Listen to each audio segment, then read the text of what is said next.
Bonjour, bienvenue à la matinale de la recherche sur le thème santé mentale, il faut aussi soigner le corps. Donc, je vais vous présenter l'instance régionale d'éducation et de promotion de la santé.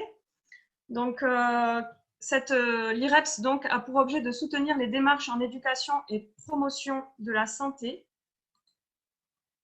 des acteurs du territoire. Donc, cette matinale se déroule dans le cadre du DRAPS Occitanie. Donc, c'est le dispositif régional d'appui en prévention et promotion de la santé en Occitanie. Donc, ce dispositif a pour objectif que vous puissiez vous informer, vous former et aussi que l'ensemble des acteurs puissent échanger autour des actions en prévention et promotion de la santé sur les départements de la région Occitanie. Donc là, nous présentons cette conférence dans le cadre des matinales de la recherche. Donc, ce sont des rencontres pour valoriser les projets de recherche et de recherche-action en prévention et promotion de la santé. Donc, l'objectif étant toujours de pouvoir favoriser les échanges, d'améliorer les capacités des acteurs en prévention et promotion de la santé, de valoriser aussi des projets locaux ou régionaux, et donc de pouvoir aussi évoquer les freins et les conditions de réussite d'une recherche interventionnelle. Donc, je vous présente l'intervenant, qui est le docteur François Olivier, qui est psychiatre et président de la FEREPSI Occitanie. Donc, la FEREPSI étant donc la Fédération régionale de recherche en psychiatrie et santé mentale. Donc, c'est lui qui va vous présenter cette conférence. Et donc, je me présente aussi, donc Pauline Pétré, référente territoriale de l'IREPS à l'antenne du Tarn-et-Garonne. Et donc, Guillaume Reis aussi, donc, qui est chargé de communication à l'IREPS et donc qui nous soutient là pour la mise en œuvre de cette conférence dans le cadre du Zoom. Voilà, donc là, le thème de cette conférence qui est santé mentale, il faut aussi soigner le corps. Donc, je vais vous présenter ça très rapidement, puisqu'ensuite le docteur Olivier vous présentera de manière un peu plus précise. Donc, on constate donc une espérance de vie moindre pour les personnes atteintes de troubles psychiques. Donc, malgré les progrès qui sont réalisés en psychiatrie dans les soins apportés aux personnes souffrant de troubles psychiques sévères, les études réalisées ces dernières années ont montré donc la persistance de l'écart de l'espérance de vie de ces individus avec celle de la population générale. Donc, la réduction de l'espérance de vie des personnes atteintes de troubles psychiques a été estimée à 20 ans pour les hommes et 15 ans pour les femmes, donc 20 ans de moins ou 15 ans de moins pour les femmes, alors que le taux de mortalité est 2 à 3 fois supérieur à celui de la population générale.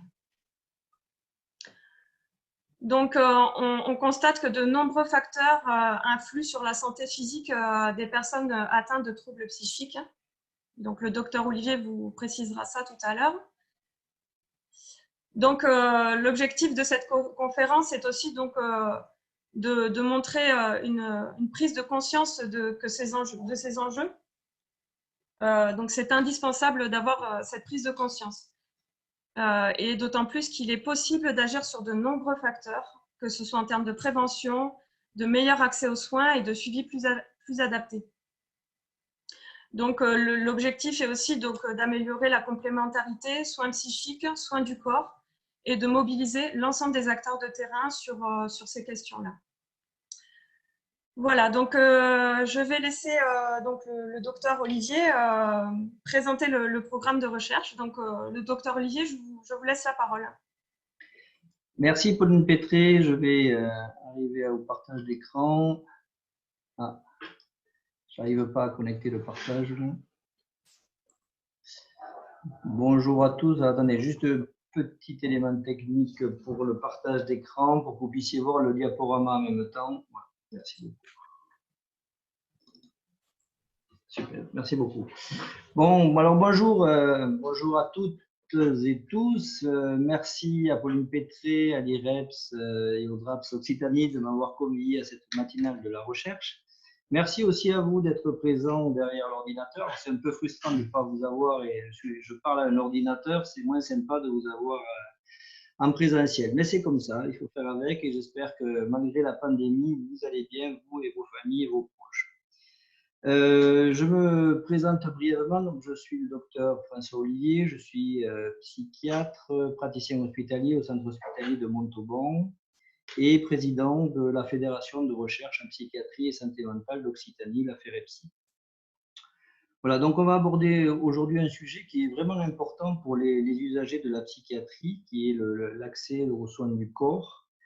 Et on a choisi ce sujet parce que c'est également le choix du sujet d'un colloque qui aura lieu mardi prochain au centre hospitalier Gérard Marchand de Toulouse, en collaboration avec la Fondation Fondamentale. J'en profite pour remercier Ophélia Godin qui m'a aidé aussi sur quelques diapositives d'épidémiologie.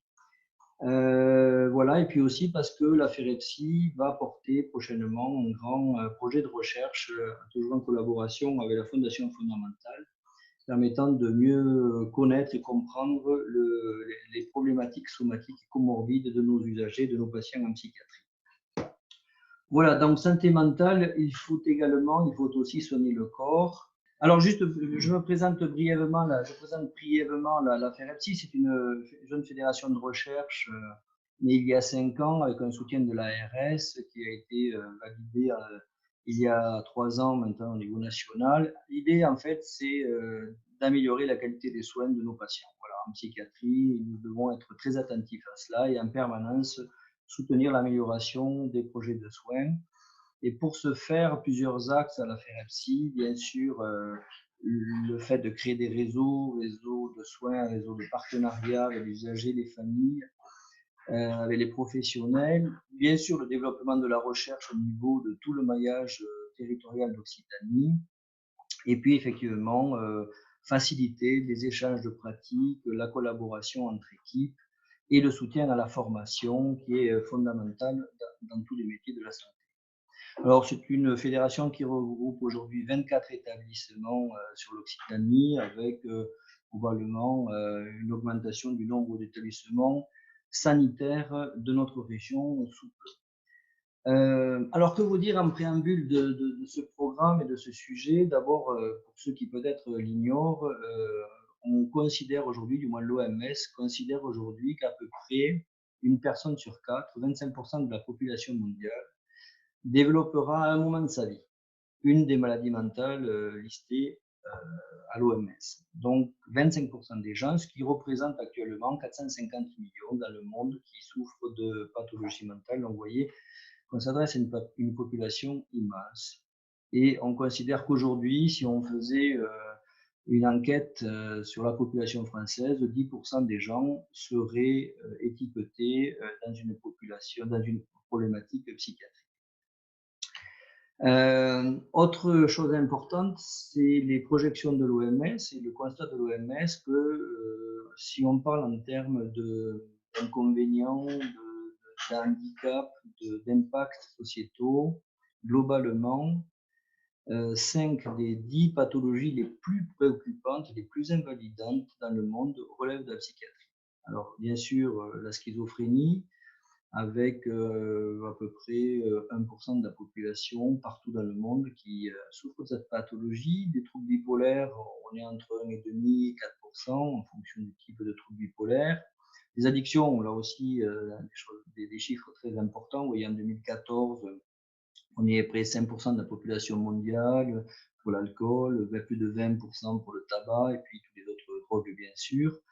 Au niveau de la dépression, on considère que 15%, 20% des gens feront une dépression au cours de leur vie. Donc là encore des chiffres très importants. Faire une dépression, c'est pas forcément la chose la plus problématique. Ce qui l'est davantage, c'est lorsqu'on rentre dans des formes de dépression plus sévères, avec des dépressions résistantes, et notamment résistantes au traitement, avec des processus très invalidants pour les personnes. Et puis les TOC, les troubles obsessionnels compulsifs, qui sont aussi peu nombreux, de 3%, mais qui sont très problématiques pour les personnes qui en sont atteintes. Lorsque j'ai commencé la psychiatrie, il y a une trentaine d'années, dans les années 90, on savait d'une façon générale que nos patients avaient une espérance de vie plus faible que la population générale.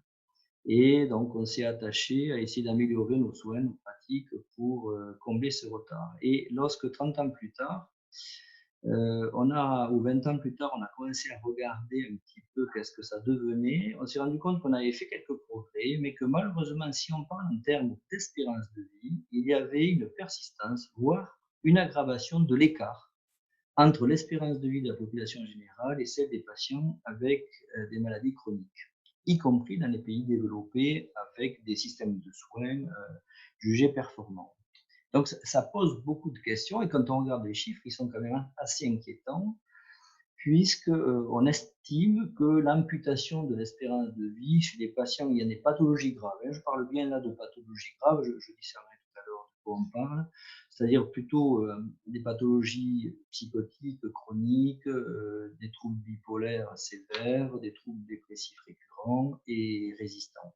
Voilà, lorsqu'on est dans cette pathologie, cette tranche-là, des gens qui ont aussi des addictions importantes, on a des taux de mortalité extrêmement élevés et une amputation d'espérance de vie de 20 ans à peu près pour les hommes et de 15 ans pour les femmes, ce qui est quand même considérable. Et un taux de mortalité, vous voyez, qui va être multiplié par 2 à 3 par rapport à la population générale. Si on regarde les chiffres, il y a eu plusieurs études, je vous en ai choisi que quelques-unes pour ne pas vous saturer un chiffre, mais si vous regardez les gens qui n'ont pas de troubles mentaux dans la population générale, vous voyez l'âge moyen de décès va passer de 76 ans en moyenne, hein, c'est 80 pour la femme et plutôt 72 pour l'homme actuellement dans notre pays. Et vous voyez qu'on va descendre à des chiffres nettement plus inquiétants dans les troubles et les pathologies psychiatriques graves. Ce qui n'est pas le cas des troubles dits névrotiques, qui sont des troubles invalidants en termes de troubles psychiques, mais qui n'ont pas la même répercussion que les maladies mentales elles-mêmes, avec celles qui effectivement nécessitent des soins importants et souvent des prises médicamenteuses. De quoi meurent nos patients? En fait, un peu comme la population générale, les deux façons de mourir les plus fréquentes, ce sont les tumeurs, les cancers, comme dans la population générale, et les maladies cardiovasculaires, comme dans la population générale, avec des fréquences un peu moindres, parce qu'en fait, on va avoir plus de décès par cause externe, c'est-à-dire suicide, accident, chute, etc. Et tout un tas de pathologies qui vont apparaître de façon plus importante, de pathologies endocriniennes, digestives, rénales, etc., et qui vont gréver le pronostic de ces patients.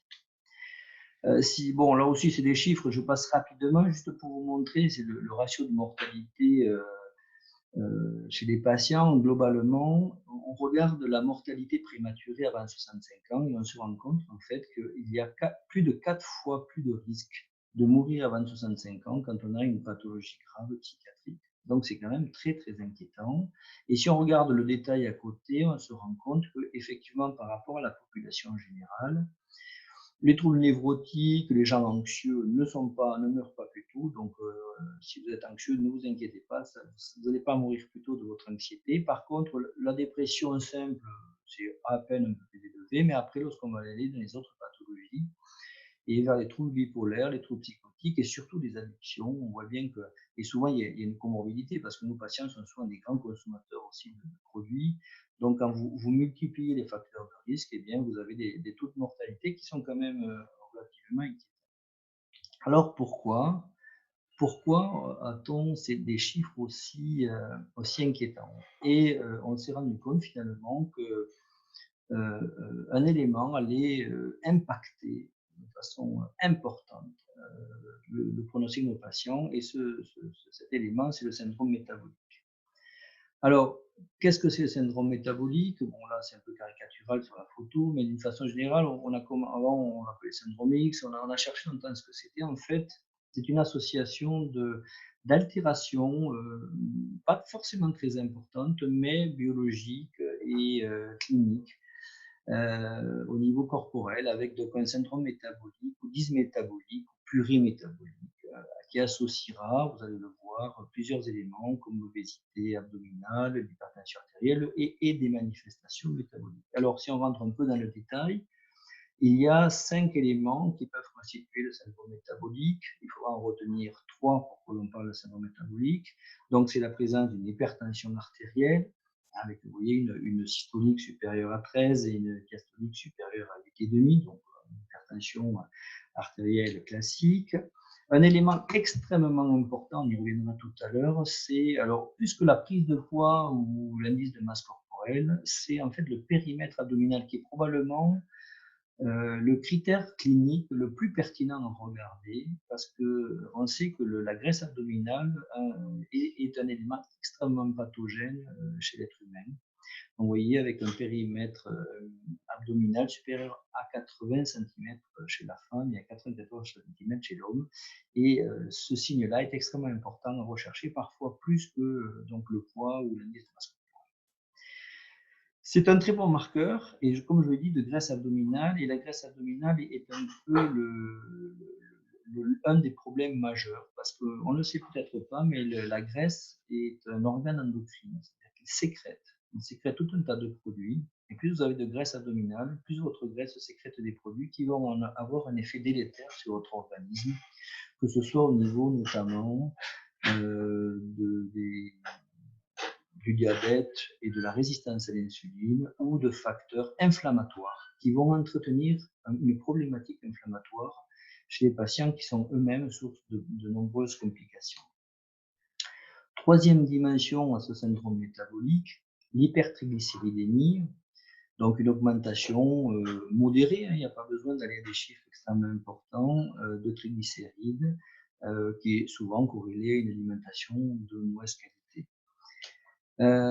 Au niveau du cholestérol, c'est pas l'augmentation du mauvais cholestérol, paradoxalement, qui est le plus caractéristique et qui influence le plus, c'est plutôt l'abaissement du bon cholestérol, c'est-à-dire du HDL, avec des taux qui baissent, qui s'effondrent, et souvent par manque d'activité physique, et qui amènent effectivement un facteur supplémentaire. Et le dernier, c'est une anomalie de la concentration de sucre dans le sang, de la glycémie, avec une glycémie qui n'arrive pas forcément à des chiffres de diabète, mais qui sont déjà supérieurs à 1 gramme à jeun, assez régulièrement ou en permanence pour le patient. Donc on est déjà dans des zones qui ne sont pas forcément prédiabétiques, mais qui s'en rapprochent et qui déjà attirent l'attention sur quelques années. Donc, pour retenir la notion de syndrome métabolique, qui n'est pas une maladie en elle-même, qui est une association de symptômes, il faut 3 de ces paramètres. Et on sait que si on associe 3 de ces paramètres, eh bien, on expose nos patients ou on s'expose nous-mêmes à une mortalité, une morbidité accrue. L'impact le plus important, on va le voir, et on l'a déjà vu tout à l'heure sur les mortalités, c'est l'impact cardiovasculaire et dans un deuxième point, l'impact sur le diabète, avec des taux de diabète qui vont être multipliés par 5 dans cette population, et des taux de problématiques cardiovasculaires multipliés par 2 à 3. Donc vous voyez que ces anomalies métaboliques et cliniques vraiment sont une plaie pour l'être humain et nécessitent des interventions médicales ou d'hygiène de vie, on en reparlera tout à l'heure. Du moins, un danger.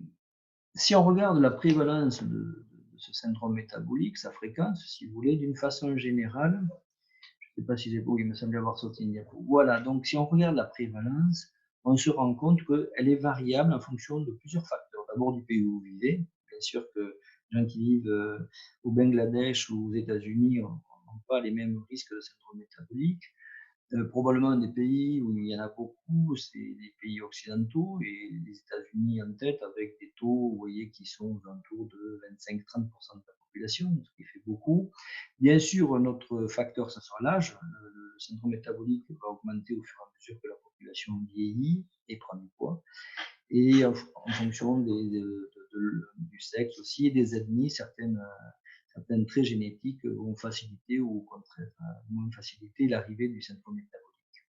Voilà, si on regarde en France, on a des études un peu anciennes, mais globalement, on est à des taux moins importants que les États-Unis, mais on sait qu'on s'en rapproche et chaque fois qu'on refait des explorations dans nos pays, et notamment en France, on se rend compte qu'on a tendance, grâce à l'alimentation qui s'américanise de plus en plus, à se rapprocher des taux américains et d'avoir un taux d'obésité et de syndrome métabolique plus élevé dans notre pays. Et vous voyez qu'on peut avoir déjà chez des gens de moins de 40 ans, 5% de la population des hommes et plus de 2% des femmes déjà sujettes à ce trouble métabolique et à ces symptômes. Si on regarde dans les populations psychiatriques, on se rend compte que là, la courbe monte de façon drastique avec des taux beaucoup plus élevés, au moins 2 fois plus élevés.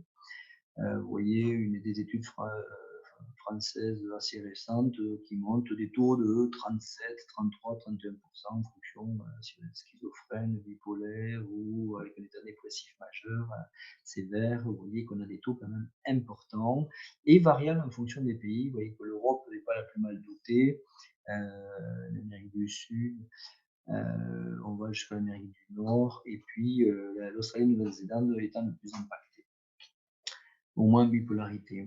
Des collègues à nous, enfin, nos collègues de la Fondation Fondamentale, qui est une grosse fédération de recherche également nationale, qui elle associe des centres experts au niveau national, au niveau des centres hospitaliers universitaires, a fait une étude dernièrement, avait commencé sur leur centre à faire une première étude qui montrait qu'effectivement, ils retrouvaient, vous voyez, des taux importants de pathologie parmi les différents éléments du syndrome métabolique, entre 30, 16, 30%, 50%. Et puis, si on cherchait le nombre de syndromes métaboliques, donc, on pouvait avoir dans les troubles bipolaires 20%, dans la schizophrénie 24%, et dans les dépressions résistantes jusqu'à 38% de troubles métaboliques, ce qui est quand même extrêmement élevé et explique les conséquences délétères sur le pronostic vital. Et ce qui était plus inquiétant, c'était de regarder les moyens mis en place pour essayer de traiter ces troubles métaboliques. Et effectivement, les chiffres sont aussi assez explicites puisqu'on se rend compte que pour de multiples raisons qu'on abordera peut-être tout à l'heure, en fait, les patients sont assez mal pris en charge sur le plan somatique, avec des patients, vous voyez, qui sont bien traités dans 10 à 30% des cas maximum, et que pour beaucoup d'entre eux, ces troubles ne sont pas pris en compte par la médecine telle qu'elle est organisée aujourd'hui. Alors pourtant, c'est pas très compliqué. On avait essayé de mettre au niveau des suivis, des feuilles d'accompagnement, maintenant c'est informatisé, mais force est de constater que l'information n'est pas encore suffisamment disponible, les gens ne se sont pas appropriés cette problématique de santé publique majeure, et qu'effectivement, on a encore un peu de mal à suivre cette dimension-là, sachant qu'effectivement, souvent les psychiatres espèrent que les médecins généralistes prendront ça en compte. Les médecins généralistes ne voient pas forcément bien ces patients non plus, et du coup ne les voient pas suffisamment pour mettre ça en place, et ils passent au travers de nos mailles, des mailles thérapeutiques et soignantes, et malheureusement avec des conséquences néfastes. Pourtant, ce qui est le paradoxe, c'est que finalement, les maladies psychiatriques, je mets bien sûr de côté les causes externes de mort, ou par suicide, qui effectivement sont plus importantes en psychiatrie, mais les troubles psychiatriques ne sont pas des troubles organiques qui vont tuer directement les personnes. Aucune maladie mentale ne vous tuera directement. Donc on se dit comment des pathologies finalement qui ne sont pas directement létales peuvent avoir un impact aussi délétère sur notre population. Alors, bien sûr, on va avoir plusieurs explications. Une des explications assez simples, c'est souvent le mode de vie assez délétère de nos usagers, pour des raisons simples, c'est-à-dire que ce sont souvent des forts consommateurs de produits toxiques, que ce soit tabac, cannabis, bien sûr, aujourd'hui pas mal, malheureusement, alcool beaucoup, et autres drogues. Donc, il y a une comorbidité, un croisement entre les troubles psychiatriques et psychiques, le mal-être psychique, la souffrance morale, la souffrance psychique et la consommation de produits toxiques. Et vous voyez que par exemple, si on prend juste un exemple, la population de patients schizophrènes, vous avez plus de 50% des schizophrènes qui sont des consommateurs de tabac, ce qui en fait 3 fois plus que la population générale. Toujours dans le mode de vie, souvent des mauvaises habitudes alimentaires, avec une alimentation qui va être beaucoup plus fléchée vers des aliments déjà préparés, riches en graisses saturées et en sucre rapide, et pauvres en fibres, pauvres en légumes et pauvres en fruits. Et donc tout ce qu'il faut effectivement pour des prises de poids rapides et un excès de graisse et de sucre. Autre dimension assez caractéristique de notre population, c'est la grande sédentarité. C'est-à-dire que nous avons des usagers, des personnes qui souffrent de troubles mentaux ou de souffrances morales, psychiques, qui vont être en difficulté pour s'intégrer socialement, pour l'accès à l'emploi. Ce sont des gens qui seront plutôt repliés ou en isolement social. Et donc, cela va faciliter la sédentarité, le fait de rester souvent au domicile, avec peu d'activité physique, souvent expliqué par des syndromes amotivationnels. On voit ça beaucoup dans les psychoses où effectivement les personnes qui ont des troubles psychotiques souvent perdent la capacité à se motiver pour se mettre en marche et souvent ont besoin qu'on les soutienne dans cette dimension-là parce qu'eux-mêmes, même s'ils savent qu'ils doivent faire des choses, ont du mal à se mettre en route pour initier l'action et initier ce qu'ils doivent faire dans la journée. Ça s'associe souvent à des symptômes cliniques tels que l'apragmatisme, c'est-à-dire cette difficulté donc à entreprendre l'action, la perte d'initiative motrice avec une inaction prolongée, qui est très proche de l'aboulie, qui est un affaiblissement brutal et progressif de la volition, c'est-à-dire de l'envie de la volonté de réaliser une action, et qui peut aller jusqu'à une disparition totale avec des patients qui n'ont plus du tout d'activité, qui passent leur journée soit clinophiles, allongés au lit, soit sur leur canapé, à regarder la télé toute la journée, qui ont donc une vie sociale très pauvre et surtout une activité physique extrêmement restreinte. Autre dimension, l'observance du traitement. Donc, on sait en psychiatrie que malheureusement, souvent nos patients ont beaucoup de mal à être observants sur le plan thérapeutique, ils ont beaucoup de mal à suivre nos prescriptions, mais c'est aussi le cas pour les prescriptions somatiques. Et effectivement, même si un médecin peut prescrire un antidiabétique ou un hypoglycémiant ou un antihypertenseur, on se rend compte que souvent ils arrêtent parce qu'ils ont oublié de renouveler l'ordonnance tout simplement ou qu'ils ont oublié de prendre leur traitement pour plein de raisons, que ce soit pour certains le déni, c'est-à-dire la non-reconnaissance de leurs troubles, pour d'autres l'existence de troubles de la pensée ou des troubles cognitifs avec des altérations de l'attention, de la mémoire, des troubles de la volonté, on en a déjà parlé, ou des idées tristes, pessimistes qui effectivement, quand vous êtes en souffrance, ce n'est pas votre priorité que de soigner votre corps. Autre problématique, et on s'en est également rendu compte, c'était la prescription de nos médicaments.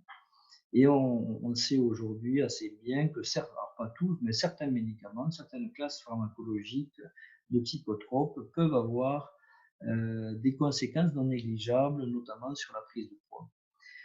On sait donc qu'il faut qu'on suive sur le plan métabolique certains médicaments, c'est le cas souvent des antipsychotiques, qu'ils soient classiques, c'est-à-dire les anciens, ou nouveaux, les antipsychotiques de deuxième génération, certains vieux antidépresseurs, moins les nouveaux aujourd'hui, qui sont quand même nettement mieux tolérés sur le plan métabolique. Certains stabilisateurs de l'humeur nécessitent une surveillance et du poids et du syndrome métabolique.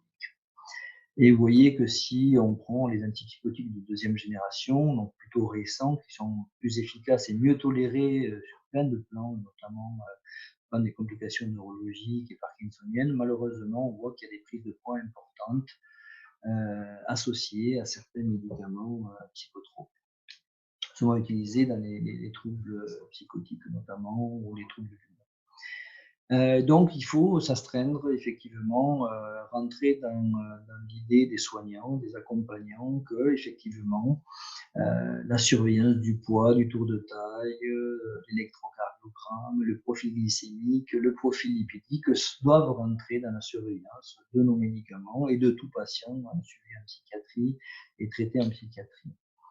Et notamment, il est conseillé de prendre le poids lorsqu'il y a des changements de traitement et de les surveiller rapidement dans les premiers mois, parce qu'on sait que certains médicaments peuvent avoir des prises de poids extrêmement rapides. Notamment, il faut repérer si effectivement un patient, en l'espace de quelques semaines, de mois, continue à prendre plus de 4 kilos, c'est un signal d'alerte. Il faut souvent arrêter le traitement parce que ça veut dire qu'il est très sensible à ce produit, que ça augmente l'appétit, ça augmente la prise de poids. Donc, il faut faire quelque chose, il faut intervenir, sinon on a des risques de prise de poids et qui sont extrêmement importants. Un autre problème, alors c'est pas dû qu'à nos psychotropes, c'est dû à beaucoup de médicaments. On s'est rendu compte aujourd'hui que certains médicaments, enfin de nombreux médicaments, ont un potentiel d'augmentation d'un espace à l'électrocardiogramme, un espace qu'on appelle le QT corrigé, qui est un espace extrêmement important à surveiller parce que effectivement, si vous prenez un médicament ou deux, souvent ça ne pose pas de problème, mais si vous avez une ordonnance un peu importante avec de nombreuses lignes médicamenteuses, pas que psychotropes, de tous les types de médicaments, souvent vous avez un effet d'augmentation du QTC qui peut entraîner des troubles du rythme et peut amener à des syncopes, voire à des choses plus graves comme des morts subites. Donc là aussi, l'importance d'être très attentif à la surveillance cardiaque et de l'électrocardiogramme si vous prenez plusieurs lignes médicamenteuses. Autre constat ou autre hypothèse évidente, c'est d'une façon la moins bonne prise en charge somatique de nos patients que celle de la population générale, pour plein de raisons. La première, c'est qu'ils n'accèdent pas forcément aux soins de médecine générale. Vous voyez, il y a 15% au moins de nos patients qui n'ont pas de médecin traitant, comparativement à 6% pour la population générale. Donc moins d'accès aux soins somatiques courants et d'autant moins que leur pathologie est grave. C'est-à-dire qu'effectivement, ils ont souvent de tels troubles de la relation ou du comportement que, effectivement, soit ils ne vont pas demander des soins, soit les médecins ont du mal à les soigner parce qu'ils ont des troubles trop gênants et des troubles difficiles à gérer. Et donc, forcément, la qualité des soins, on voit bien, n'est pas aussi qualitative que ce qu'on souhaiterait dans cette population. Juste une étude peut-être intéressante faite par l'équipe fondamentale d'Aix-Marseille, du professeur, du docteur Font et du professeur Boyer. Assez intéressant de trouver pour illustrer ça. Ils avaient repéré en 2014 une étude taïwanaise qui montrait que les patients schizophrènes ne recevaient pas, lorsqu'ils étaient atteints d'une tumeur, d'un cancer, ne recevaient pas les mêmes soins que les autres. Notamment dans les 30 derniers jours, et que notamment ils avaient plus d'actes invasifs, moins de chimiothérapie, moins d'examens complémentaires. Que finalement, ils étaient beaucoup moins bien pris en compte et en charge et moins bien traités que les autres patients. D'autres études, comme chez les vétérans américains, avaient montré un peu la même chose. Alors, ils ont regardé en France et voir s'ils pouvaient déterminer si les patients avaient des troubles mentaux sévères, avaient la même prise en charge que les autres pour leur cancer en phase terminale sur les 30 derniers jours. Et d'une façon générale, je vous fais une synthèse un peu rapide, mais l'idée, ils se sont rendus compte que globalement, ils ont pris une tranche d'âge entre 2013 et 2016, donc sur plusieurs années, et pour les patients schizophrènes, globalement, ils décédaient 8 ans plus tôt que la population générale, parce que souvent retard au diagnostic ou des prises en charge de bonne qualité ou des patients qui ne se soignaient pas bien. Enfin, le fait est que globalement, ils mouraient 8 ans plus tôt. Et cette même étude répliquée chez des patients bipolaires montrait qu'eux aussi avaient des décès prématurés de 5 ans par rapport à la population générale. Pourquoi? Une des raisons qui pose problème, outre le fait que nos patients eux-mêmes ont du mal à aller vers les soins, c'est qu'il y a autour des pathologies mentales beaucoup de stigmatisation et on souffre beaucoup de ça, nos patients souffrent beaucoup de ça, leur famille aussi. Il y a une stigmatisation sociale qui est véhiculée par le grand public, mais qui est véhiculée à tous les niveaux. On a vu passer de nombreuses enquêtes dans le corps médical, par exemple, qui montraient que même les médecins qui n'avaient pas l'habitude d'avoir des patients ayant des troubles mentaux avaient beaucoup de mal à les soigner aussi bien que les autres, avaient une certaine réticence, une appréhension, et on le sait nous très bien en tant que psychiatre que souvent nos patients, parce qu'ils ont une étiquette psychiatrique, la prise en compte de leurs plaintes est souvent incomplète et souvent étiquetée psy, alors qu'effectivement, malheureusement, souvent, on va trouver derrière des choses graves, mais qui n'ont pas été explorées parce qu'elles ont très vite été renvoyées sur le domaine de la psychiatrie, alors que c'était des troubles somatiques, évidemment, parfois. Donc une stigmatisation sociale, une stigmatisation structurelle, véhiculée par les institutions, les médias. C'est vrai que vous entendrez de temps en temps à la télé ou la radio, on vous dira un patient atteint de trouble mental a commis un acte. Vous n'entendrez pas quelqu'un qui a une insuffisance cardiaque, on ne dira pas une personne atteinte d'insuffisance cardiaque a commis un acte. Donc, c'est toujours des gens qui ont des troubles psychiatriques qui seront stigmatisés et repérés, même si c'est vrai que c'est souvent très visible, mais c'est relativement rare par rapport à ce qui se passe. Et puis, un autre type de stigmatisation qui est beaucoup plus insidieuse, qui est l'autostigmatisation, c'est-à-dire que les patients eux-mêmes internalisent le fait de se sentir mal avec ce diagnostic, avec cette pathologie, et ont une forme aussi d'inhibition et d'autostigmatisation qui font qu'eux-mêmes ont des préjugés sur leur propre pathologie et se stigmatisent et du moins se dévalorisent ou se sentent en difficulté avec cette problématique psychiatrique puisqu'ils sentent bien le rejet de la société qu'ils partagent eux-mêmes partiellement. Et puis des choses plus subtiles qui sont arrivées ces dernières années où on s'est rendu compte en fait que les maladies psychiatriques semblaient être facteurs de susceptibilité aggravée aux troubles métaboliques. C'est-à-dire qu'en fait, comme s'il y avait une double peine. C'est-à-dire que nos patients, le fait qu'ils aient des troubles mentaux, semblait faciliter par rapport à la population générale l'apparition de troubles métaboliques. Et se sont posés tout un tas de questions sur le fait que peut-être il y ait des facilitations génétiques et peut-être un socle commun à ces deux types de troubles qui font qu'effectivement, plus on est à risque et vulnérable auprès des troubles mentaux, plus on est peut-être à risque aussi de développer des perturbations endocriniennes, des dysfonctionnements de l'axe corticotrope, qui entraînent une espèce de stress chronique et de syndrome inflammatoire, notamment de bas niveau. Et on sait aujourd'hui que beaucoup de nos pathologies mentales sont dues très probablement à un dérèglement, à un mauvais autocontrôle du système immuno-inflammatoire. Et probablement qu'en fait, l'organisme autogénère une pathologie inflammatoire à bas bruit, facilitatrice de toute la problématique métabolique et des complications dont on vient de parler. Donc, vous voyez que les conséquences du syndrome métabolique ne sont pas négligeables, hein, avec des troubles cardiovasculaires importants. Alors, un peu moins, peut-être, vous avez vu tout à l'heure dans le schéma de la population générale, mais avec des mortalités bien plus précoces. C'est ça qui en fait la gravité. Donc, des dyslipémies sources athérogènes, qui bougent les vaisseaux sanguins, une augmentation des marqueurs, une augmentation des protéines inflammatoires qui sont même athérogènes, un risque d'apparition de diabète et de complications vasculaires du diabète par sa micro- et macro-angiopathie, donc des complications diabétiques vasculaires aussi importantes, donc globalement une conséquence sur la mortalité cardiovasculaire extrêmement importante, avec des taux d'athérosclérose multipliés par 2, par 4, des coronopathies ischémiques, des hypertensions artérielles, des AVC plus nombreux et plus précoces.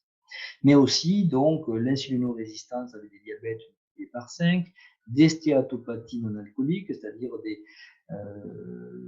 du stockage de graisse au niveau du foie, donc ils vont créer des stéatoses, puisqu'on appelle des NASH, hein, des altérations plus importantes qui vont créer des fibroses, qui peuvent se compliquer elles-mêmes de cirrhose, source de greffe hépatique fréquente ou de carcinose, de cancer hépatique.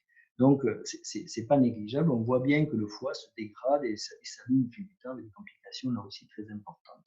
Ça peut toucher le rein, avec des maladies rénales chroniques, le sommeil, la respiration avec facilité de syndrome d'apnée du sommeil, et puis une augmentation également par tous ces mécanismes de néoplasie, de cancers plus importants, des cancers digestifs notamment, et des cancers gynécologiques plus importants dans cette population. Donc vous voyez, à partir d'un trouble psychiatrique, finalement, on décrit, on développe d'autres troubles qui sont tout aussi graves et tout aussi problématiques.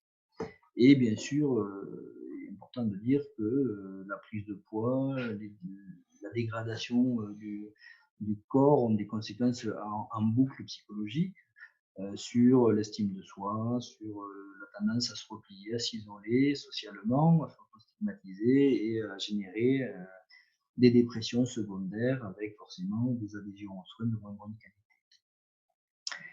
Et par ailleurs, si on regarde encore un peu plus précisément, les gens atteints de syndrome métabolique, on voit bien, ou de diabète, vont avoir des altérations cognitives par le fait même d'avoir ce type de pathologie. C'est-à-dire qu'on voit bien que les gens qui ont des diabètes importants ou des syndromes métaboliques vont avoir des fonctions cognitives en termes de vitesse de traitement d'information, de capacité mémorielle ou attentionnelle altérées, des capacités de vigilance aussi diminuées. Donc là encore, un impact important.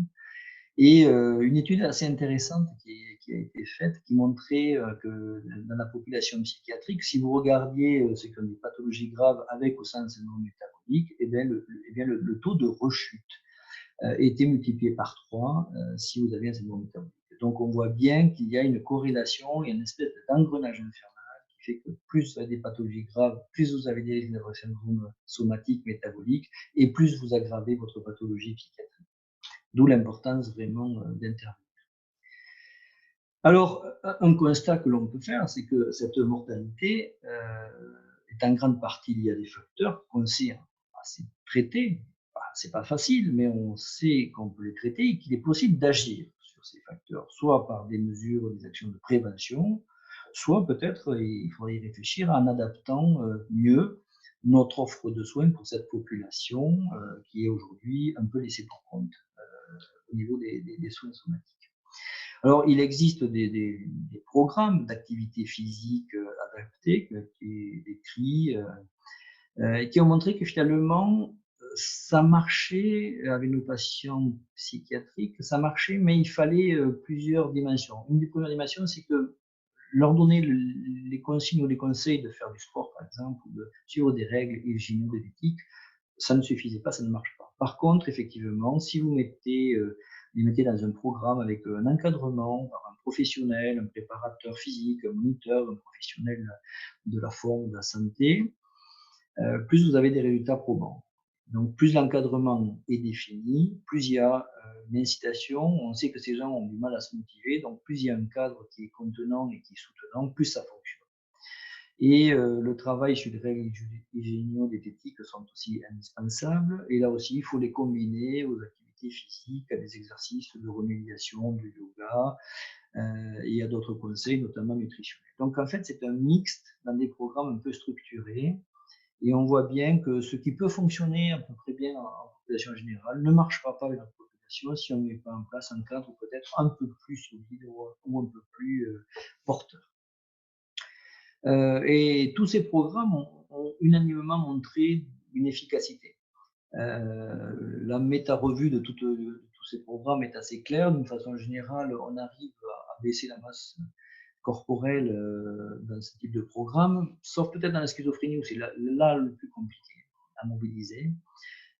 Tous montrent un meilleur conditionnement à l'effort et une amélioration, ce qui était extrêmement intéressant, c'est-à-dire que quand vous prenez en charge le corps, et que vous le mettez en mouvement, vous vous rendez compte que vous améliorez les symptômes psychiatriques, que ce soit des symptômes de l'humeur typique, que ce soit l'anxiété, mais aussi des symptômes schizophréniques, ce qui est extraordinaire. Vous faites marcher des gens, vous leur faites faire du sport et on vous rendez compte qu'ils ont moins de troubles psychotiques, qu'ils sont moins délirants, moins hallucinés, moins de troubles négatifs, d'apragmatisme ou d'abolition.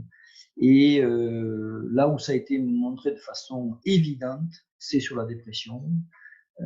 En fait, certes, les antidépresseurs ont un intérêt, mais dans les formes légères, moyennes, même des fois dans des formes plus sévères, mettre en mouvement les gens, les faire marcher, les occuper physiquement, a un effet manifestement antidépresseur. Le cerveau, pour se réparer d'une dépression, semble avoir besoin de mouvement physique. Le mouvement du corps répare le cerveau. C'est un peu intéressant quand même à noter. Et donc, il est dommage qu'on n'aborde pas davantage, nous en tant que soignants, cette dimension-là. Et donc, vous, professionnels de la santé, du soin, de l'accompagnement, faites ce que vous pouvez pour aider ces usagers, ces patients, ces personnes à être en mouvement parce que ça les aidera et plus ils auront une activité physique régulière, plus vite ils sortiront de leur dépression. Amélioration également de la qualité de vie et puis amélioration bien sûr des paramètres biologiques dont ces programmes nous montrent le chemin de ce que nous devons faire dans les années à venir. Il faut qu'on soit aussi plus proche des professionnels, c'est ce qu'on fait ce matin. On essaie de sensibiliser les professionnels, les usagers, les aidants, l'entourage de ces patients, du grand public, puisque c'est un problème de santé publique majeur qu'il faut prendre en considération. Donc, il faut que l'information circule et qu'on prenne en compte cette dimension-là. Et puis, il faut, là aussi, mais c'est un vieux travail de fond que nous essayons de mener, mais qui est très compliqué, qui est de lutter contre la stigmatisation des troubles mentaux. C'est-à-dire que nos patients, c'est pas en les mettant dans des hôpitaux fermés à clé qu'on va régler leurs problèmes. Ils sont pas plus dangereux que les autres. Même si de temps en temps, ils peuvent faire des choses graves, mais si vous regardez les prisons, elles ne sont pas remplies que de patients psychiatriques, même très peu.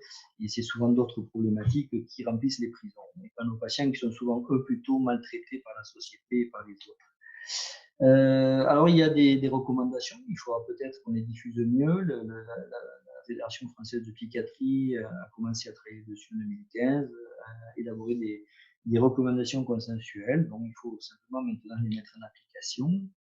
Et puis, peut-être de notre devoir de renforcer les partenariats et de faciliter les filières de soins. Là, on n'est manifestement pas assez performant. Filières de soins, psychiatres, médecins généralistes, médecins spécialistes, où il faut vraiment qu'on travaille mieux ensemble, ou qu'on réfléchisse à des filières un peu mieux fléchées pour nos patients, pour qu'ils soient bien pris en considération sur le plan somatique. Et puis, peut-être une chose qui pourra nous aider, c'est le développement, vous savez, sur les territoires maintenant, souvent départementaux, nous développons des projets territoriaux de santé mentale qui ouvrent des opportunités intéressantes pour se mettre ensemble, pour régler des problèmes comme ça au niveau d'un territoire et au niveau d'un réseau de soignants d'un territoire. Et puis, bien sûr, je vais prêcher pour ma paroisse, il est important de faciliter l'accès aux soins, certes, mais aussi de promouvoir la recherche dans le domaine des soins somatiques et de la santé mentale. Il y a d'ailleurs des associations de médecins généralistes qui promeuvent l'amélioration des soins somatiques en santé mentale. Et puis, bien sûr, il faut qu'on réduise l'inégalité d'accès aux soins de ces patients, encore une fois.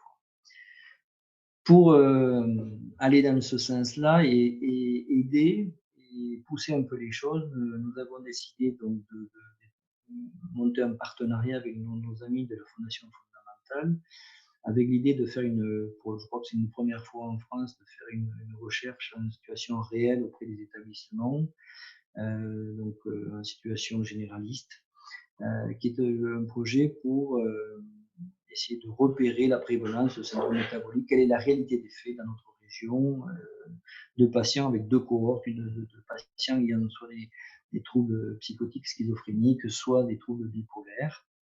Et donc, essayer de regarder un peu si on a le recueil déjà, si on a un aspect quantitatif, si on a bien recueilli les informations et quelles sont les mesures mises en place. Et cette recherche rentre tout à fait dans la philosophie, la pédagogie de notre fédération de recherche qui essaye d'établir pour des grands sujets comme ça, des grandes causes que nous repérons, une action en trois plans. Un premier plan qui est la sensibilisation, c'est l'intérêt du colloque que nous aurons mardi, sensibiliser les professionnels, les amener à réfléchir sur cette thématique extrêmement importante, mise en place d'un projet de recherche au plan régional pour savoir ce qui se fait vraiment et savoir où nous en sommes vraiment, et puis ensuite une conjugaison des résultats et de ce que nous avons au niveau de la formation, c'est-à-dire comment revenir après vers les soignants, et c'est pour ça que j'espère qu'on pourra travailler avec l'IREPS là-dessus, vers les gens qui accompagnent nos usagers, pour les former à ces problématiques et les aider à prendre cela en charge. Pour finir, en conclusion, des choses simples, On ne peut pas dissocier la santé mentale et la santé physique. Et effectivement, la tunnelisation des soins, avec d'un côté des soins somatiques, de l'autre les soins psychiatriques, montre les limites pour nos patients. Et manifestement, il y a des intersections à créer, il y a des interfaces à construire et probablement des filières de soins à mettre en place. Qu'il est important d'être dans le dépistage systématique, d'avoir une surveillance en routine de tout ce qui est donc la problématique du syndrome métabolique et de ses composantes, les facteurs de risque cardiovasculaires avec la surveillance d'électrocardiogramme régulièrement, de surveiller les prises de toxiques, les antécédents familiaux, etc. Et puis donc voir comment on peut mieux décloisonner les soins somatiques et les soins psychiatriques. Bien sûr, promouvoir l'éducation, c'est fondamental de nos patients, les former, remobiliser l'ensemble des professionnels de santé autour de ces problèmes, et puis, bien sûr, aller vers les recommandations de bonnes pratiques sur les habitudes alimentaires, l'exercice physique, la diminution de consommation de tabac, les interventions non pharmacologiques, hein, faire du yoga, faire du sport, exercice nutritionnel. Et puis, je finirai sur ces phrases de mon collègue Aloz. Alors voilà, des interventions simples et déclinables comme la marche, le yoga, permettent de montrer des améliorations significatives. Ce serait dommage de s'en priver. Et celles-ci sont autant d'arguments en faveur de l'intégration et du développement de l'activité physique adaptée dans la prise en charge des patients suivis en psychiatrie. Et c'est vrai que ce serait quand même une très bonne chose que nous ayons les moyens d'associer aux soins médicamenteux et psychothérapiques des soins somatiques ou des activités physiques à nos patients qui en ont vraiment besoin pour aller. Voilà, je vous remercie de votre attention et je vais rendre, je crois, la parole à Pauline Pétré, que je vois apparaître à côté. À vous. Merci à tous. Donc, merci au docteur Olivier pour cette intervention. Plusieurs participants ont posé des questions pendant le déroulement de la présentation. Donc, la première question qui a été posée, donc c'est concernant les troubles métaboliques, à savoir si les personnes atteintes de troubles psychiques ont les mêmes symptômes de troubles métaboliques que d'autres personnes qui n'ont pas de troubles psychiques. Oui, en fait, c'est la même chose. Le syndrome métabolique, vous ne l'avez pas que chez les patients qui ont des troubles psychiatriques. Hein, c'est la même chose, sauf que le problème, c'est qu'ils ont souvent un syndrome métabolique qui se met en place beaucoup plus tôt souvent que la population générale, beaucoup plus vite et de façon plus importante. Donc, ça impacte beaucoup plus nos patients, mais on va retrouver chez les consommateurs de certains burgers de l'autorité publique, si vous en consommez trop avec beaucoup trop de frites, vous allez vous rapprocher très vite dans la même problématique que nos patients, c'est-à-dire un syndrome métabolique et des complications cardiovasculaires. Et on voit bien l'impact, notamment dans les pays occidentaux, aux États-Unis, pour ne citer que, avec des mortalités. Vous savez que la mortalité est plus précoce aujourd'hui aux États-Unis, c'est-à-dire que l'âge de mortalité baisse.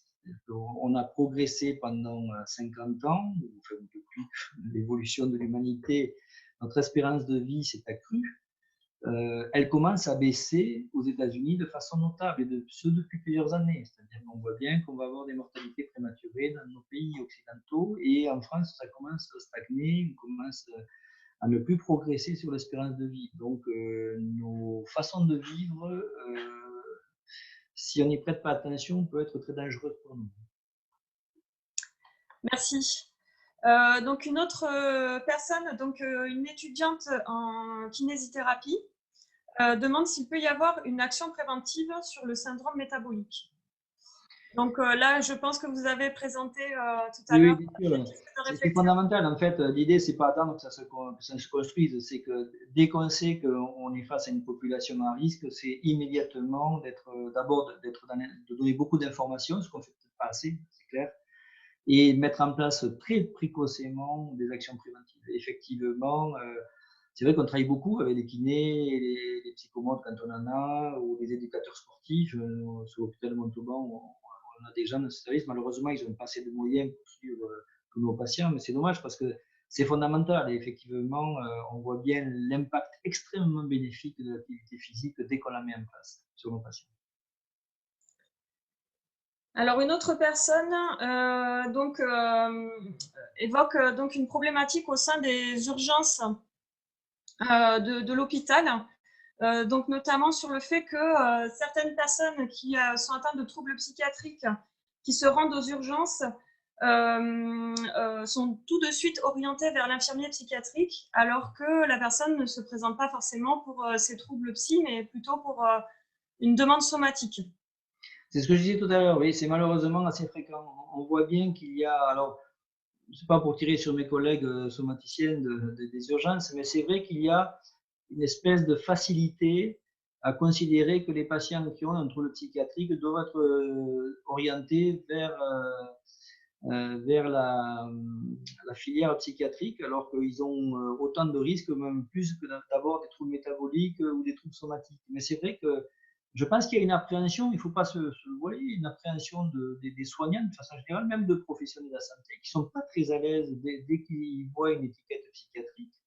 Et je pense qu'ils ont pas mal d'appréhension et souvent, effectivement, ils ne prennent pas en compte aussi bien les plaintes fonctionnelles ou les plaintes exprimées par nos patients, parce qu'effectivement, il y a un artefact. Dès qu'il y a une étiquette psychiatrique, effectivement, il y a une tendance à dire bah, ben, c'est probablement un problème psychiatrique et pas forcément à aller fouiller. Aller fouiller et rechercher effectivement des causes somatiques. Oui, mais c'est une vraie réalité. On voit bien qu'on a besoin, c'est pour ça qu'il faut vraiment être très pédagogique. Et je ne pense pas qu'ils le font exprès. Souvent, quand on en parle avec eux, ils reconnaissent effectivement qu'ils sont mal à l'aise et que peut-être plus ou moins consciemment, ils réorientent ces patients assez vite sans faire ce qu'ils auraient fait pour quelqu'un non étiqueté psychiatrique. Donc ça pose vraiment, et on voit bien l'impact de la stigmatisation quand même, qui nous influence. Même tous les soignants sont influencés par la stigmatisation véhiculée par la société, c'est une évidence. Alors, en réponse à cette question, est-ce qu'il est prévu de mettre en place des actions de sensibilisation spécifiques auprès de ces professionnels donc, qui sont en contact avec… Moi, je suis d'accord. Est-ce que vous, l'IREPS, vous pouvez m'aider un peu pour le développer? Si vous m'aidez, tout à fait d'accord. Oui, nous, on mettra toutes nos forces là-dessus. C'est pour ça qu'on se bat pour et que je suis là ce matin. C'est que on voit bien qu'il y a quelque chose de dramatique là qui se passe et qu'on ne peut pas ne pas en parler. Il faut vraiment que tout le monde se mobilise. Il faut que dans les années qui viennent, on améliore cette espérance de vie de nos patients. C'est pas possible qu'on les laisse comme ça avec 15 ans, 20 ans d'espérance de vie amputée. Donc oui, moi tous les porteurs, tous les gens qui seront promoteurs de la formation, je compte sur vous, hein, Pauline. On est preneurs et on essaiera de les aider autant qu'on pourra. D'accord. Alors, une autre personne donc, qui est puéricultrice en PMI donc précise que plusieurs enfants qui ont des troubles mentaux ont un certain morcellement du suivi médical, donc avec le côté plutôt psy, le côté somatique d'un autre. Est-ce qu'il pourrait y avoir des pistes de travail pour prendre en charge ces problématiques de manière plus pluriprofessionnelle? Oh, les prises en charge, enfin, oui, on connaît bien. Enfin, moi, je suis psychiatre d'adulte, mais je pense qu'on le répète, depuis des années. C'est quand même entendu que partiellement, probablement par nos tutelles. Il y a un état de la pédopsychiatrie qui est vraiment très inquiétant. Il y a un manque de moyens énorme pour la prise en charge de nos enfants ayant des troubles psychiatriques ou psychologiques. Dans tous les domaines, on voit bien qu'on a du mal à trouver des rééducateurs, on a du mal à mettre en place un accompagnement de qualité par manque de professionnels, tout simplement. C'est-à-dire qu'on est saturé, vous avez des délais d'attente sur que ce soit sur les CMPP, que ce soit sur les institutions médico-éducatives ou autres, et vous avez des manques de professionnels terribles. Donc effectivement, il y aurait nécessité de mettre des moyens considérables auprès de nos enfants, et ces moyens ne sont pas là. Ils ne sont pas là.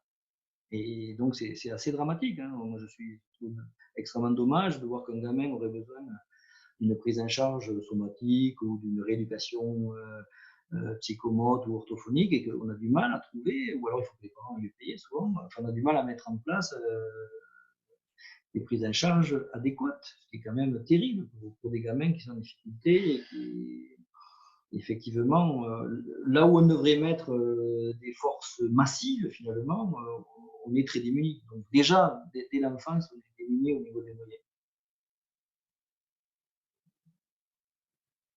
D'accord. Alors ensuite, notre formatrice nous demande en fait voilà, que vous parlez beaucoup d'éducation du patient. Est-ce que vous pensez à l'intégration des patients dans des programmes de TP, éducation thérapeutique du patient? Oui, bien sûr. Oui, c'est extrêmement important. Alors là aussi, c'est la même chose, c'est-à-dire qu'on voit bien comment on pourrait faire. Là aussi, c'est aussi une question de moyens, c'est-à-dire que d'abord, souvent, les programmes d'éducation thérapeutique sont estampillés, donc il faut que les soignants se fassent former, ce qui est normal, pour que ce soit des programmes validants et validés. Donc, ça demande un investissement pour les institutions et pour les accompagnants et pour les soignants. Ça demande beaucoup de moyens et ces moyens, souvent, là aussi, là encore, on a du mal à les mettre en place. Mais oui, bien sûr qu'il faudra probablement commencer par ça. D'ailleurs, comme on le fait, je pense que ça a eu un impact très positif sur le diabète. L'éducation thérapeutique des diabétiques a été très positive et donne des résultats très probants. Je pense qu'il faudrait qu'on arrive à des choses un peu similaires, c'est-à-dire qu'effectivement, les patients puissent se faire régulièrement des stages ou des accompagnements en hôpital de jour, par exemple, sur une sensibilisation ou un programme thérapeutique sur ce sujet. Oui, mais encore une fois, il faut que les moyens soient fléchés. C'est-à-dire que ça ne s'est pas fait en 2 jours, que des programmes d'éducation thérapeutique pour les diabétiques se prennent la place dans les hôpitaux, les cliniques ou dans les endroits de soins. Et c'est la même chose à l'hôpital psychiatrique. Pour l'instant, ils sont encore peu connus, peu développés, mais il faudra passer par là. Mais ça veut dire qu'il faut les flécher, il faut qu'on mette nos moyens aussi là-dessus. C'est important que les gens soient sensibilisés. Alors, dans le même sens que ma précédente question, Madame Lidier donc, demande, précise que dans ses études, elle n'est pas formée à la prise en charge des patients présentant des troubles psychologiques et demande donc s'il existe des formations et des DU sur ce sujet acceptant les étudiants. Vous me posez une colle, je ne sais pas. Je ne sais pas. Je sais pas. Oui, probablement que ça existe, mais je ne sais pas par quelle filière on peut donner. Bon, il y a des initiations probablement qui existent sur un diplôme universitaire sur la problématique mentale, des pathologies mentales. Après, là, je pense que ce qui serait pertinent, ça serait plutôt quelque chose d'assez pratique.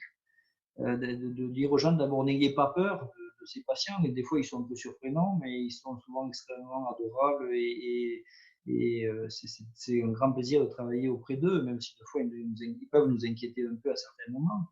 Mais voilà, et je pense qu'il y a une appréhension.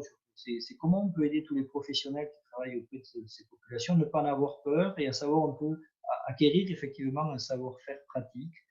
Et ça, il faut souvent un peu de terrain, c'est ce qui est un peu compliqué, hein, ou un peu de formation. Et effectivement, ces formations de terrain pratique un peu sont peu développées à ma connaissance et probablement manquantes, effectivement. Et donc, les gens sont mal à l'aise de prendre en charge ce type de patient parce qu'ils ont le sentiment de ne pas savoir faire. Il faut beaucoup de bon sens, hein, mais après, effectivement, on peut acquérir un savoir-faire qui nous rend plus à l'aise, qui facilite l'accès vers ces patients. D'accord, merci. Alors, une autre question m'est posée en revenant sur le cloisonnement entre soins somatiques et soins psychiatriques. Une personne demande si ce n'est pas lié à notre culture occidentale et savoir si dans d'autres pays il existe des études qui montrent que dans d'autres pays ça peut se passer différemment en fait qu'en France. Ah oui, c'est une remarque extrêmement pertinente.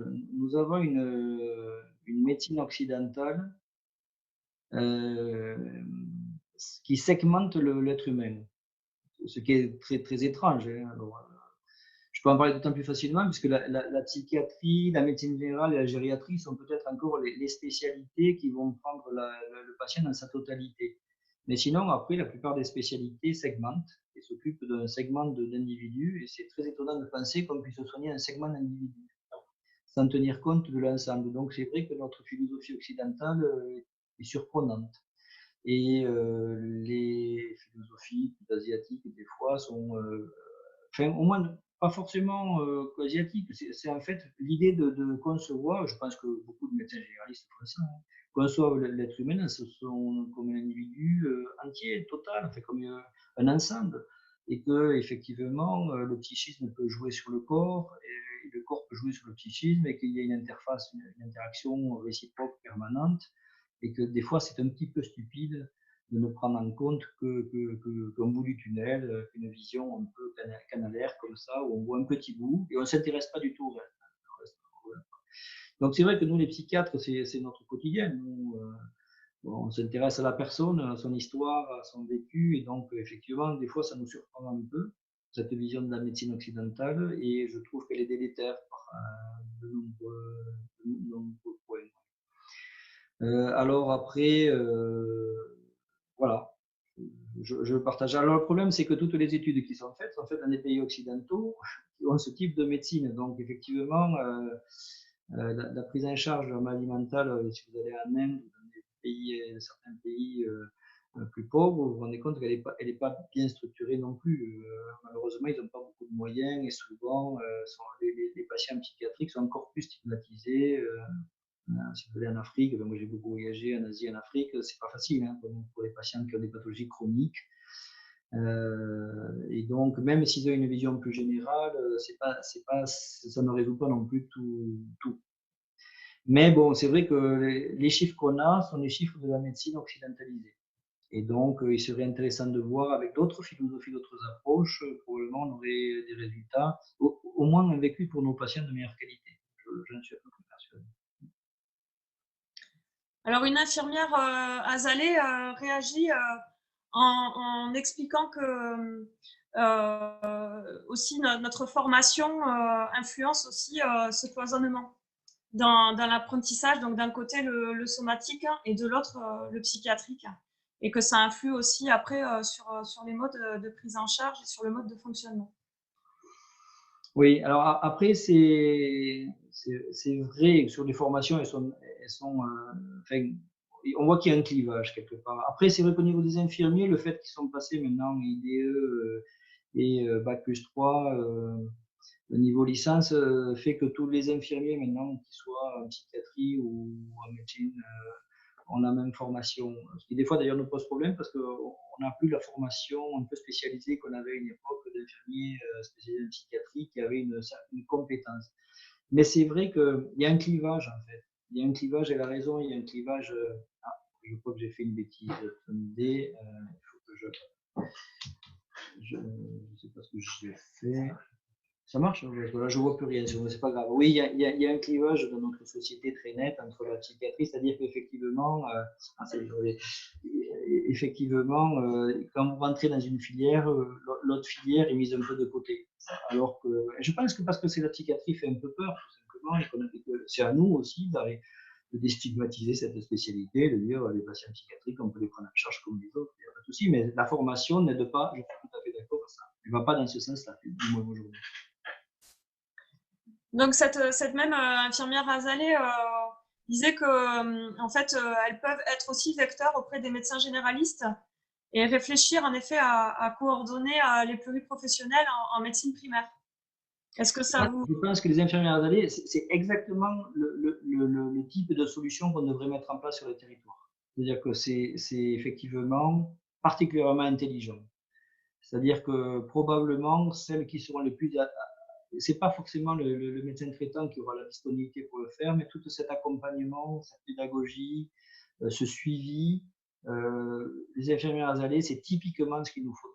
Je suis assez d'accord, c'est un système extrêmement intelligent. J'espère qu'on va le développer parce que c'est vraiment ce qui aura, à mon avis, la performance la plus élevée. Alors, une autre personne me demande si vous connaissez le CDSA 82. comité départemental du sport adapté, qui a pour vocation d'accompagner dans la pratique sportive toute personne avec handicap psychique et mental. Vos patients Oui, ont-ils accès à l'information de l'existence de ce comité et qui est une émanation d'une fédération nationale? tout à fait. Oui, je connais bien parce que je travaille aussi en secteur médico-social et que beaucoup de nos usagers du médico-social participent aux activités de ces fédérations, de ces activités. Oui, mais c'est vrai que par contre, c'est pas si facile que ça d'y envoyer. Enfin, là aussi, je pense qu'il y a des clivages en fait, parce que nous, on est souvent dans le sanitaire, on soigne des patients. Et effectivement, aller vers les structures pour handicapés, handicap, c'est pas si facile que ça de franchir le cap et de leur dire vous devrez faire des activités avec des personnes handicapées. Et là aussi, on voit une réticence de la part de certains de nos patients d'y aller forcément, alors que ça serait tout à fait pertinent qu'il y ait là aussi des passerelles et des possibilités d'accueillir des patients et peut-être qu'on puisse les envoyer plus facilement. Mais effectivement, c'est connu, mais honnêtement, on travaille assez peu avec eux et probablement pas assez. Mais bon, c'est toujours là aussi, c'est un peu dommage, mais peut-être que c'est à faire. Après, c'est l'occasion aussi de faire des liens, justement, Oui, dans le cadre de cette conférence, de pouvoir faire là connaître aussi, aussi oui. les Vous voyez, positifs. c'est là aussi où on voit les tunnelisations, c'est-à-dire que vous avez en France des filières qui sont fléchées sanitaires, vous avez des filières qui sont fléchées médico-sociales, vous avez des filières qui sont fléchées sociales. Et vous vous rendez compte que l'interface entre toutes ces filières, des fois, elles sont très cloisonnées. Et on a du mal à être. Il y a des moyens qui sont plutôt dédiés à une filière, pas forcément à l'autre. Bon, là, dernièrement, ces dernières années, l'ARS chapeaute maintenant sanitaire et médico-social, ce qui fait qu'il y a des interfaces qui sont plus faciles entre ces deux tunnels ou ces deux filières-là. Mais on est loin encore d'avoir des prises en charge qui peuvent être transversales et mettre en commun nos moyens. Donc, ça complique terriblement le quotidien des gens et même nos usagers. On fait tout pour les rendre un peu fous, quoi, parce que des fois, on leur rend la vie très compliquée en leur compliquant les filières. C'est d'une complexité, vous ne pouvez pas imaginer la complexité des réseaux en France. Donc, il faudra peut-être qu'on s'améliore, nous, être un peu plus compréhensible et plus clair auprès de nos Et usagers. d'avoir une meilleure visibilité au Oui, niveau oui, oui. de l'offre en termes de santé et aussi d'activité physique adaptée, quoi. Oui. D'accord. Alors là, je vais passer à une toute autre question. Donc, c'est Madame Delbosque, qui est psychologue à l'hôpital de Moissac, qui travaille dans l'équipe mobile douleurs et soins palliatifs, et donc qui pose une question autour du suicide. Donc, je vous transmets sa question. Je me demandais quel est le taux de mortalité par suicide ou les tentatives dans cette population dite psychiatrique par rapport à celui de la population générale, qui est très élevé, je crois. Oui, oui, le taux, enfin, je vous l'ai montré brièvement. Le taux de suicide, je crois, est multiplié par 4 ou 5 dans cette population-là, par rapport à la population générale. C'est-à-dire qu'effectivement, alors heureusement, ça reste encore sur des enfants. C'est toujours un de trop, un suicide, hein, c'est toujours un drame. Donc, mais par rapport, si vous prenez la population générale, c'est de mémoire que je vous dis ça, je crois que c'est 4 à 5 fois plus. Aujourd'hui, en France, nous sommes aux alentours de 10 000 personnes qui se suicident par an, ce qui est beaucoup trop. Même s'il y a une légère amélioration sur les derniers chiffres que j'ai vus, mais on a encore beaucoup de progrès à faire sur l'accompagnement des gens et là aussi sur la pédagogie en expliquant aux gens qu'avoir des idées suicidaires, ce n'est pas normal. Et que si quelqu'un a une idée suicidaire, il faut en parler immédiatement, il faut aller voir quelqu'un, il faut en parler autour de soi, il faut chercher de l'aide. Ce n'est pas normal de vivre avec des idées suicidaires et il faut trouver quelqu'un pour pouvoir accompagner cela. Et là aussi, il y a des pédagogies aussi à mettre en place, des informations à diffuser. Mais voilà, globalement, je crois dans cette population,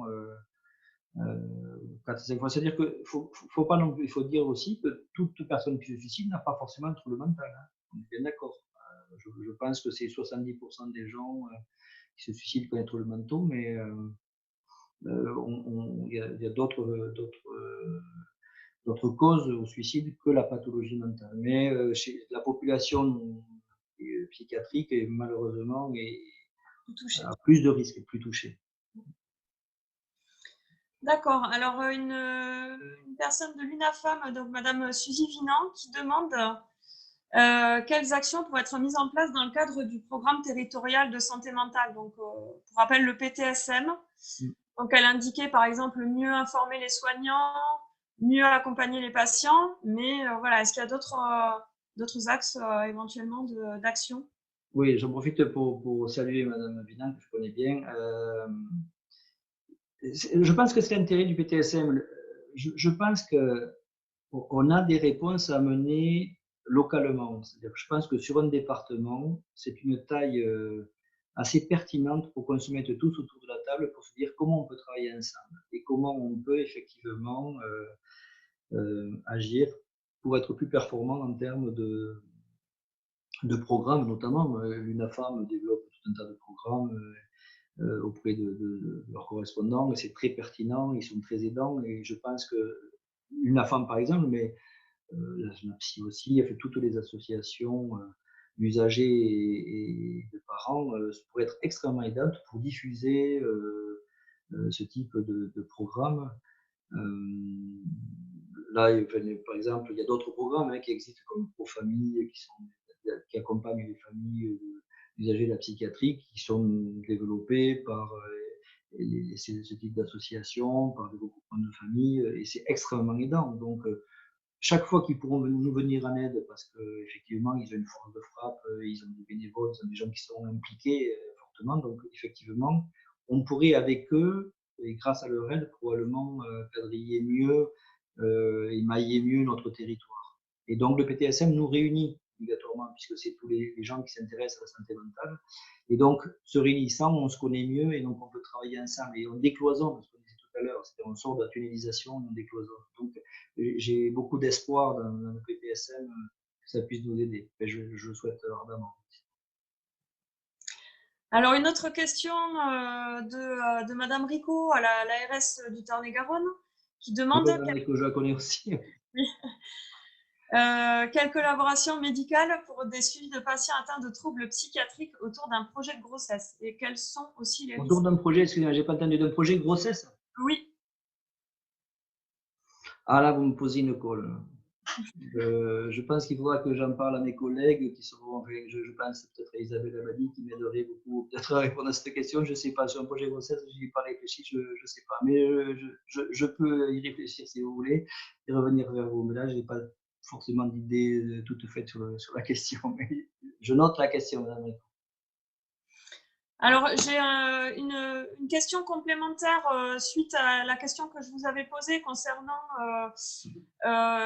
les patients qui sont orientés directement aux urgences vers l'infirmier psychiatrique. Donc, en fait, la personne me précisait que ces patients sont dans le déni en fait, de leurs troubles, au niveau somatique aussi, également.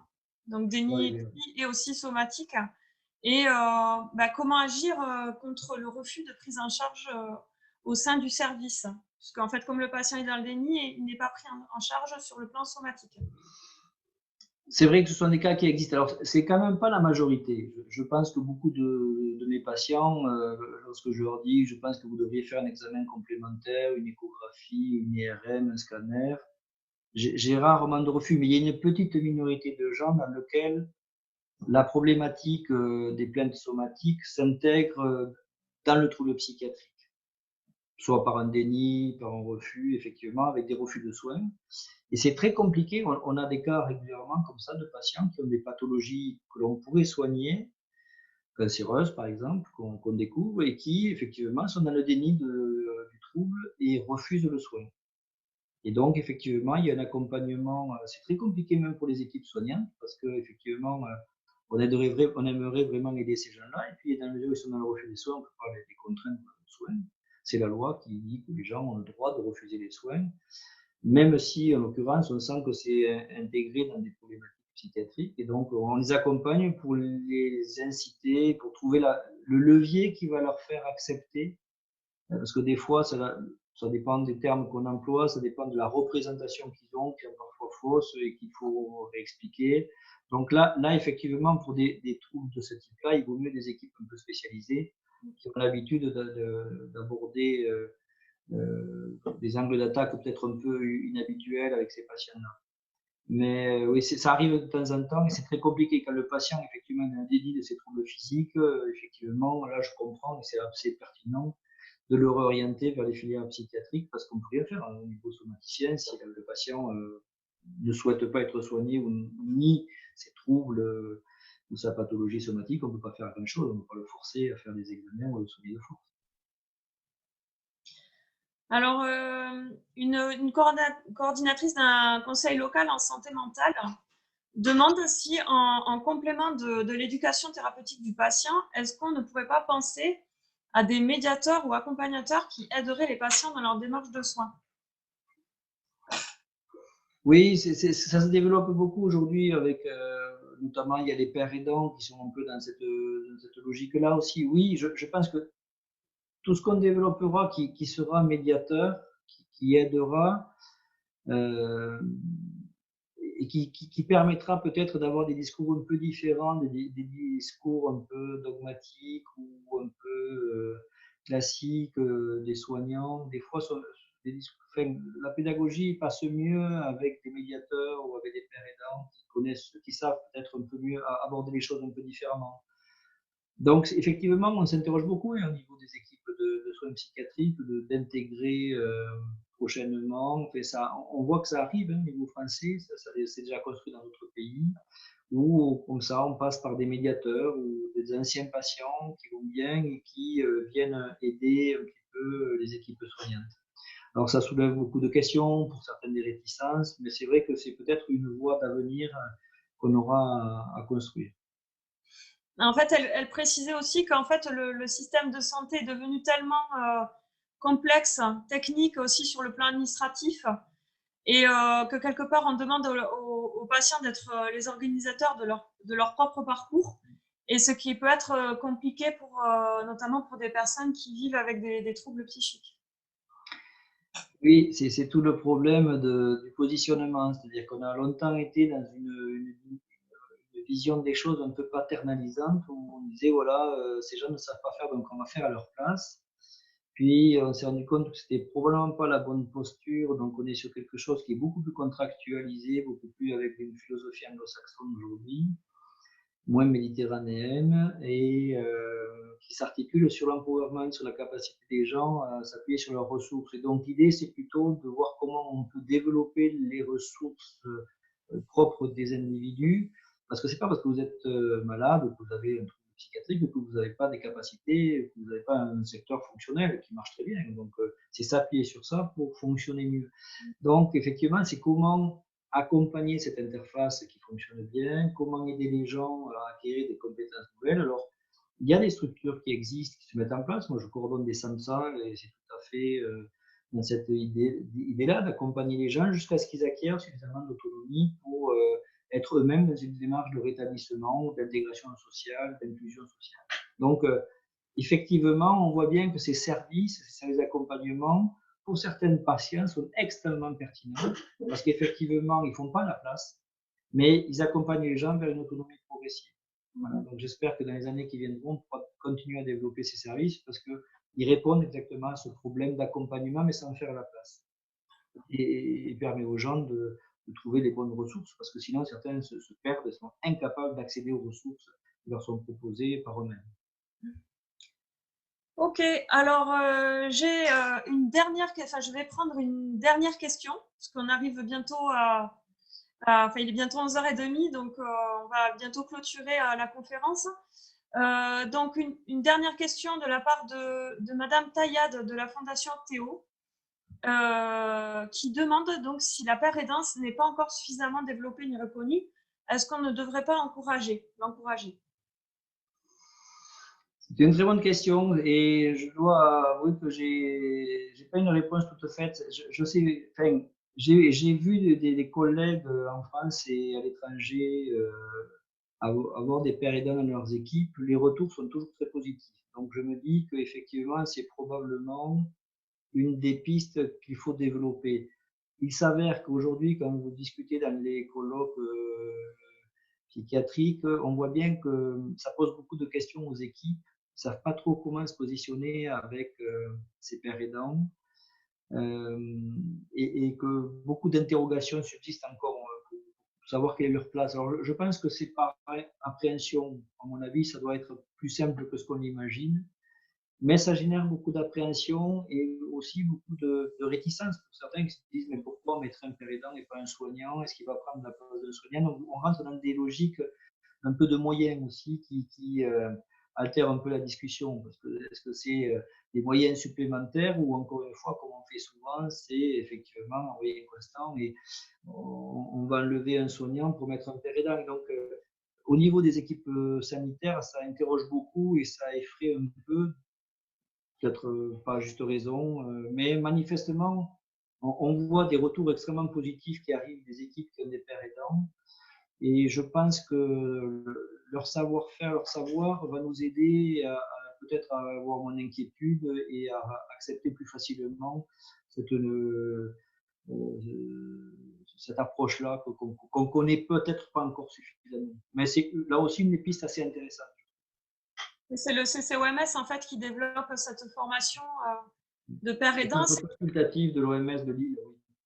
Ouais. Qui est l'ancienne équipe du professeur du docteur Roland. On travaille beaucoup à la FEREPSI, on a travaillé beaucoup avec eux, enfin beaucoup. On a un partenariat avec eux, notamment sur le fait aussi de développer l'accès aux droits des patients. Ils ont des programmes qui s'appellent le Quality Rights, parce que c'est très important aussi. Ils travaillent beaucoup sur le respect des droits des patients. Eux, ils ont une vision quand même effectivement très inclusive, communautaire de la psychiatrie. C'est une vision qui était peu développée en France, mais qui a aussi pas mal d'idées intéressantes. Et notamment de faire en sorte que les gens passent moins de temps dans l'hôpital et basculent plus vite vers l'ambulatoire avec des paradigmes d'accompagnement plus autour du domicile qu'autour de l'hôpital. Mais en France, on est encore très hospitalo-centré, on a un peu de mal à développer ce changement de paradigme de soins. Mais on y travaille, ça arrive petit à petit, on progresse. Donc, Madame Vinan réagit en disant qu'elle souhaiterait le développement de la père-aidance dans l'accompagnement et elle pense que voilà, ça permettrait aussi une relation différente avec les patients. C'est vrai. Très probablement que ça changera le regard des soignants. Oui. Et ça sera une bonne chose.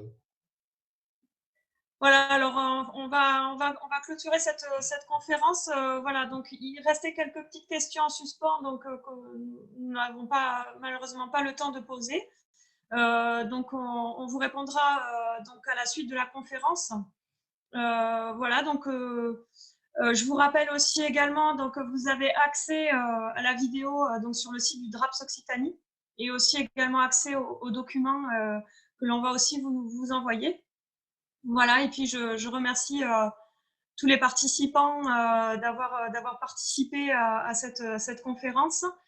Et on remercie aussi le docteur Olivier de s'être rendu disponible pour présenter ses travaux. Merci à vous d'être restés nombreux jusqu'à la fin et merci pour vos questions, pour votre attention. Bonne journée à vous, portez-vous bien. Bonne journée.